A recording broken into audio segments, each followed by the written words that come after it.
तो देखिए, भारतीय उच्चायुक्त को स्कॉटलैंड में रोका गया, ग्लासगो में उच्चायुक्त के गुरुद्वारे जाने से रोका गया। तो वहीं दूसरी तरफ वॉशिंगटन से विदेश मंत्री एस जयशंकर ने एक बार फिर कनाडा पर करारा प्रहार किया। बड़ी खबर आपको बता रहे हैं, इस प्रेस वार्ता में एस जयशंकर ने पूरे हालात के लिए ट्रूडो सरकार को जिम्मेदार बताया है और कहा है कि गलती हमारी नहीं बल्कि पूरी तरह से कनाडा सरकार की है।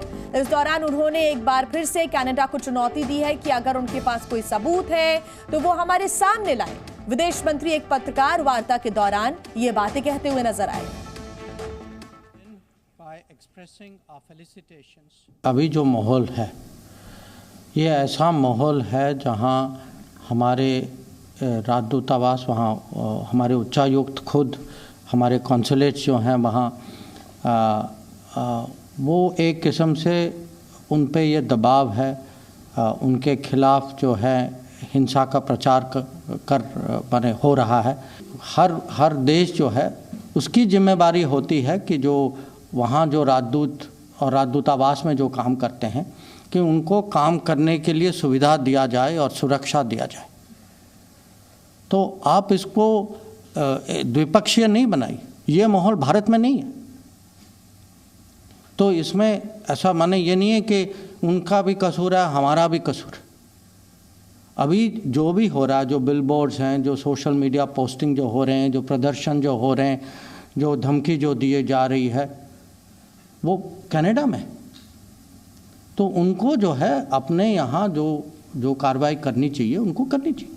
अब उनके इतने सारे मुद्दे जो हैं, कुछ जो हैं कौम के मुद्दे हैं, कुछ व्यक्तिगत मुद्दे हैं, तो उन पे मोदी सरकार ने जितना समय बिताया है, जितना ध्यान दिया है, जितना उसके जो अलग अलग सुझाव निकाले हैं, आप भी जानते हैं, मैं भी जानता हूँ।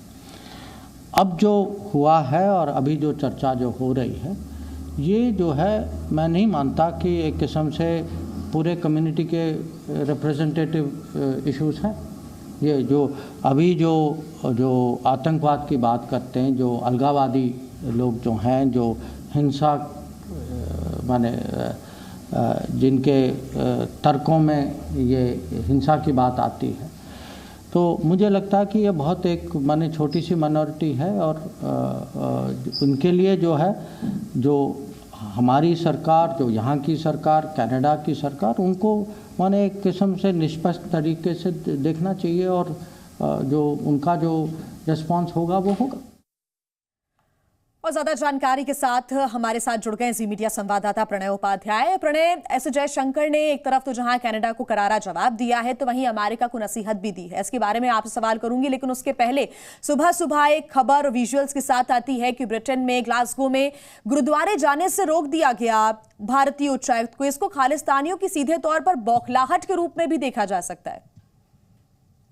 बिल्कुल जी, ये बौखलाहट है और ये कोई पहला मौका नहीं है। इस तरीके की करतूतें दुनिया के कई मुल्कों के अंदर, आपने ऑस्ट्रेलिया में भी देखा था, इसी तरीके की जो कार्रवाई है वो खालिस्तानियों की तरफ से करने की कोशिश की गई थी। लेकिन आप देखिए कि अगर कोई राजनयिक, अगर कोई उच्चायुक्त जाता है तो उसमें कहीं ना कहीं कम्युनिटी के इश्यूज इन्वॉल्व होते हैं। और ये जो खालिस्तानी, जिनके बारे में विदेश मंत्री डॉक्टर जयशंकर कह रहे थे कि ये महज चंद लोग हैं, एक बहुत छोटा सा तबका है जो इस तरीके की चीजें फैला रहा है, ये उन लोगों का नुकसान कर रहा है जो ज्यादा लोग हैं, जो ज्यादा बड़ी संख्या में जो भारत में आना चाहते हैं, उनके वीजाज होते हैं, उनके बहुत सारे इश्यूज होते हैं। और ग्लासगो का ये जो दौरा था, विक्रम दोराईस्वामी जो कि भारत के उच्चायुक्त हैं लंदन में, उनका ये दौरा इसी इश्यूज को लेकर था कि वो गुरुद्वारों में जाके वहां जो कम्युनिटी लीडर्स हैं उनसे बात करना चाहते हैं कि उनके क्या इश्यूज हैं। लेकिन कहीं ना कहीं खालिस्तानियों ने अपना मुद्दा बनाने के चक्कर में उन जो व्यापक जन समुदाय है, जो ज्यादा लोग हैं, उनके हितों को दरकिनार करने की कोशिश की है। और जहां तक कनाडा का सवाल है, देखिए अगर आप देखें, डॉक्टर शंकर ने जो कुछ कहा अमेरिका की जमीन से, वो उन्होंने सीधे सीधे एक संदेश दिया है, खासतौर पर उन तमाम मुल्कों को, केवल कनाडा नहीं, केवल अमेरिका नहीं,